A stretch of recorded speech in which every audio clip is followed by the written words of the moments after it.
What is going on, guys? It is Wrestlelamia here, back with some more news.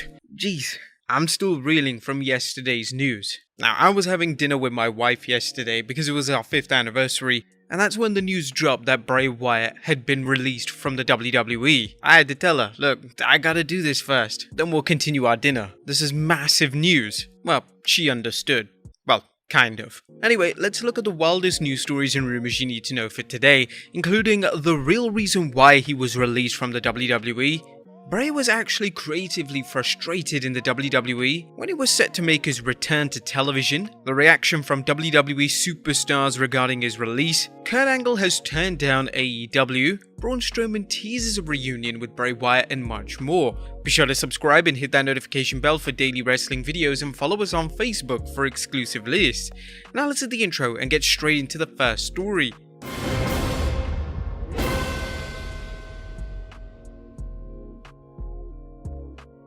Now, our first story looks at the insane reason why Bray Wyatt was fired. Now, as I said before, the news was a complete shock to all wrestling fans, as Wyatt was one of the most talented superstars on the roster and he was a 3-time world champion, so it kinda seemed unlikely that he would ever be released. But when it was announced via WWE.com yesterday, fans believed that Wyatt may have actually asked for his release and that it was a personal decision on behalf to leave the WWE. But this isn't the case, as a number of top sources including the Wrestling Observer and Fightful have reported that Wyatt was released due to budget cuts. Now, this isn't the same reason that other WWE superstars were given when they were released. Wyatt's release being put down to budget cuts led to more confusion within the WWE fanbase, as Wyatt was a top merchandise seller in the company, and it seemed like an incredibly bizarre move for WWE to cut someone that made them so much money. Of course, it wasn't just wrestling fans that were shocked, as a number of current WWE and former WWE superstars took to social media to share their thoughts on Wyatt. Former WWE superstar Mickie James replied to the WWE's official tweet announcing Wyatt's release by stating, "I think what you meant to say was, thank you so much for coming up with such an incredible gimmick, time and time again, one so cool and over, we really don't know how to book it right, so we just gave it to someone else so we can still make all the money off it and let you go." Damn, there's a little bit of sauce in that tweet. Alexa Bliss, who was working closely with Wyatt before his absence from WWE television, also tweeted, "I'm really at a loss for words.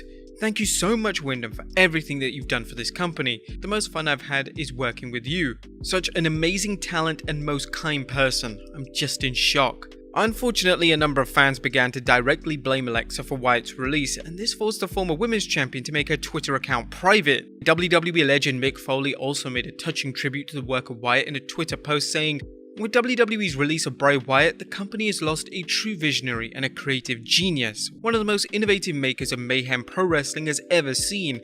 Here's hoping Bray finds happiness and recreates himself once again in wrestling, in life, or both." Wyatt being released from the WWE will unfortunately leave a huge void in the WWE roster. Wyatt seemed to be incredibly popular backstage, and if the social media reaction is anything to go by, he'll be sorely missed. We still can't think of what's going through either Nick Khan or Vince McMahon's mind when they say that they need to release him due to budget cuts. Now we can go under the opinion that WWE has just lost their minds. What do you guys think of the reason why they fired him? Let us know in the comments down below. Next up, Bray Wyatt was creatively frustrated in WWE. Sean Ross Sapp hosted a special Fightful live stream yesterday discussing the release of Wyatt from WWE. In this stream, Sapp revealed that Wyatt was somewhat frustrated with the WWE creative team. No kidding, as they just sound like a bunch of buffoons. Sapp noted that Wyatt would often reject ideas if they didn't fit his vision of how Wyatt wanted his character to go. This is supported by the fact that the finish to The Fiend vs Randy Orton match at WrestleMania 37 was changed at the last minute. The Fiend was initially planned to win the match, finally ending the rivalry with Orton. However, this was changed at the last minute, no doubt frustrating Wyatt. Sapp added, "There were people that told me on Friday before WrestleMania that he was told by people in the match, 'We got a great idea,' and then they did what they did at WrestleMania and everyone was like, really?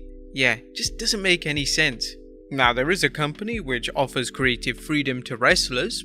Who knows, Wyatt may even put an offer into there and see how it goes. Like, can you imagine him being the leader of the Dark Order faction? Like, what an honor to both Brody, and what an amazing faction AEW could have. Next up, Bray was actually supposed to return soon. Following Wyatt's release yesterday, it was reported by Dave Meltzer of the Wrestling Observer newsletter that Wyatt was set to return to television earlier this month. Meltzer even stated that creative plans were locked in for Wyatt's return feud.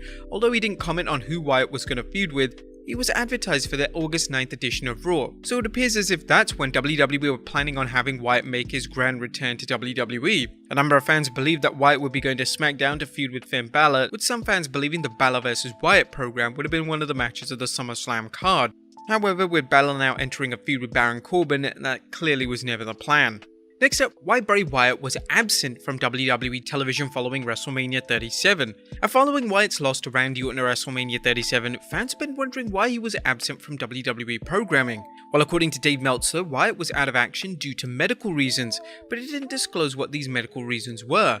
Meltzer also revealed that Wyatt was finally cleared ahead of his return to TV this month and stated he'd been out for medical reasons and he had just gotten cleared.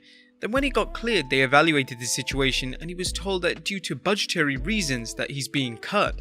The basic gist is that he's another high contract guy, whether it's because its concerns over the medical reasons is the real reason or they could not come up with an idea to justify his salary. I don't know which of that it is, but that's a basic deal with him. Next up, an ex-WWE superstar makes his Impact Wrestling debut. Impact Wrestling added yet another former WWE superstar to the roster last night at their homecoming event. As part of Impact's mixed tag team tournament, Drama King Matt, formerly known as Aiden English, made his Impact debut, teaming with Knockouts champion Deonna Purrazzo. The duo were victorious in a number of matches and actually won the final in the tournament in a match against Decay. It'll be interesting to see how the Drama King does in Impact. He had moderate success in the WWE, mainly as part of tag teams. However, during this final portion of his WWE career, WWE switched him to a non-wrestling role, a role which he actually received rave reviews from. I look forward to seeing more of him. Next up, Kurt Angle turns down AEW. Kurt Angle officially retired from in-ring competition in 2019. Now, Angle's final match was incredibly disappointing, but even though his match was disappointing, Angle had no plans to return to the ring. Angle even stated that he had offers from both AEW and Impact Wrestling, but he turned them both down, citing that he is in no physical state to wrestle again. Whilst being interviewed by Fightful, Angle revealed, "I had AEW, TNA they offered, but I can't do it. I wish I could. My body's too banged up. I'm 52 years old, just trying to live my life now and trying to live it in less pain. I'm in a lot of pain right now. I'm suffering from the career I've had, but I don't regret it. AEW I think was a 7-match deal. TNA I think they were just going to do 1 match, but I just felt my final matches in the WWE. I knew that I'd lost the step. I wasn't the same as I was in my prime. I didn't like the person I was, the performer I was. So if I can't perform at the level that I was in my prime, I'm not going to do it anymore. That's why I turned down the offers from AEW and TNA. Next up, Braun Strowman teases a reunion with Bray Wyatt.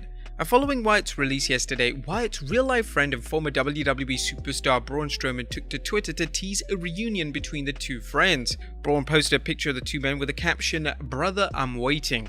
Interestingly, both Braun and Wyatt main evented last year's SummerSlam show, and fast forward a year later, neither one of them in WWE. However, WWE has expressed interest in bringing him back. Meltzer would state, they're interested in having Strowman back at a lower price, but who knows what things will happen.